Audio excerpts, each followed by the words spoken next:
नमस्कार, आप देख रहे हैं रियल टुडे। देश दुनिया की बड़ी खबरों में आपका स्वागत है और मैं हूं आपके साथ श्वेता।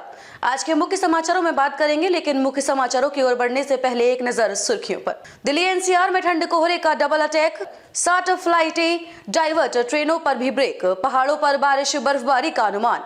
राहुल गांधी का 2024 का प्लान रहा कितनी आसान, आखिर क्यों नागपुर से भरी गई चुनावी इनकार, असल वजह आई सामने। समुद्र में उतरे 5 योद्धा, आसमान से ड्रोन एयरक्राफ्ट ने गड़ाई दुश्मनों पर नजर, जहाज हमले के बाद अरब सागर में अलर्ट भारत। सर्दी बढ़ते ही डराने लगा कोरोना, पश्चिम बंगाल में 9 महीने बाद कोविड-19 से मौत। नई दुल्हन के साथ एक बार फिर बाहर निकले अरबाज खान, पेपराजी से बचने के लिए पति के साथ शूरा ने नहीं दिए पोज।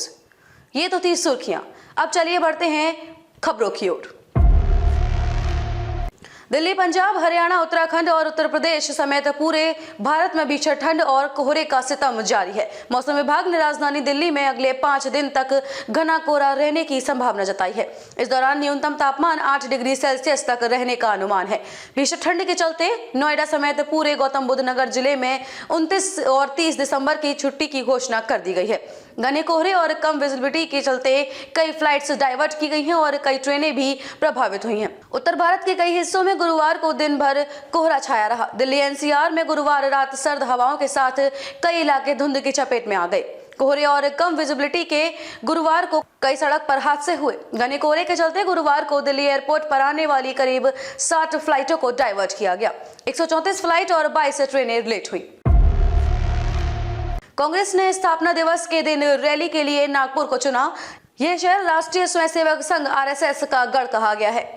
नागपुर में कांग्रेस ने रैली से लोकसभा चुनाव के लिए शंखनाद किया है। साफ है कि राहुल गांधी कांग्रेस और देश को ये संदेश देना चाहते हैं कि 3 राज्यों में मिली हार के बाद भी पार्टी का कॉन्फिडेंस हाई है और वो 2024 के चुनाव के लिए पूरी तरह तैयार है। नागपुर में हुई कांग्रेस की ये रैली पूरे देश में सुर्खियां बन गई है, क्योंकि आरएसएस के गढ़ में राहुल ने हुंकार भरी है।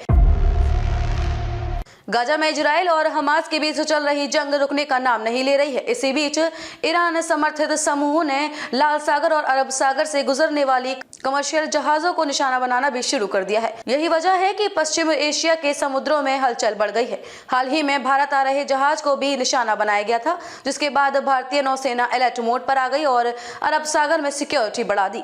रिपोर्ट के मुताबिक भारतीय नौसेना ने अब लाल सागर में भारतीय पश्चिमी तट तक हालात पर नजर बनाए रखने के लिए 5 शीर्ष फ्रंटलाइन गाइडेड मिसाइल डिस्ट्रॉयर तैनात किए गए हैं। INS Kolkata, INS Kochi, INS Mormugao, INS Chennai और आईएनएस विशाखापट्टनम पर ब्रह्मोस लैंड अटैक मिसाइल को तैनात किया गया है। इस तरह से ये 5 योद्धा अरब सागर से लेकर लाल सागर तक सुरक्षा की जिम्मेदारी संभाले हुए हैं। कोरोना संक्रमण के मामले भारत में फिर से बढ़ने लगे। रोज नए मरीज मिलने के साथ ही इससे संक्रमित मरीजों की मौत का आंकड़ा भी बढ़ता जा रहा है। पश्चिम बंगाल में 9 महीने से अधिक समय के बाद गुरुवार को कोविड-19 से संक्रमित एक मरीज की मौत हो गई। एक स्वास्थ्य अधिकारी ने यह जानकारी दी। अधिकारी ने बताया कि यह मरीज कोरोना वायरस से संक्रमण के अलावा कई अन्य बीमारियों से भी पीड़ित था। जीनोम सीक्वेंसिंग के लिए भेजा सैंपल। स्वास्थ्य विभाग के अधिकारी की माने तो केंद्रीय स्वास्थ्य मंत्रालय के निर्देशों के अनुसार राज्य स्वास्थ्य विभाग के प्रतिनिधियों ने मरे हुए व्यक्ति के स्वैब से सैंपल जमा किए और उसे जीनोम सीक्वेंसिंग के लिए भेजा। राज्य में फिलहाल कोविड संक्रमण के कुल 11 एक्टिव केस हैं। वहीं गुरुवार को संक्रमण से उबरने वाले 3 लोगों को अस्पताल से छुट्टी दे दी गई है। बॉलीवुड एक्टर अरबाज खान हाल ही में दूसरी बार शादी के बंधन में बंधे हैं। अरबाज ने मेकअप आर्टिस्ट शूरा खान से शादी की है। अरबाज और शूरा की शादी में फैमिली और कुछ खास दोस्त ही शामिल हुए थे। अरबाज और शूरा की शादी की तस्वीरें सोशल मीडिया पर खूब वायरल हो रही हैं। शादी के बाद अरबाज और शूरा बाहर निकले थे, मगर वह पेपराजी से बचकर निकल गए थे। एक बार फिर अरबाज और शूरा ने ऐसा ही किया। अरबाज और शूरा गुरुवार की रात को बाहर निकले थे। पेपराजी से बचने के लिए दोनों अलग अलग ही चल रहे थे और शूरा फोटोज क्लिक कराने से बचने के लिए फेस नीचे करके साइड में चल रही थी। पेप्स को नहीं दिए पोज। शादी के बाद अरबाज और शूरा को घूमता देख फैंस को अच्छा लग रहा है, मगर ये कपल पेप्स के लिए पोज देने से बच रहा है। हालांकि बीती रात शूरा ने पेप्स को पोज नहीं दिए, लेकिन उन्हें देखकर मुस्कुरा रही थी। कैसे लगे समाचार कमेंट्स करके जरूर बताएं। वीडियो पसंद आया हो तो लाइक कीजिए। देश और दुनिया की खबरों के साथ अपडेट रहने के लिए हमारे चैनल को सब्सक्राइब करें।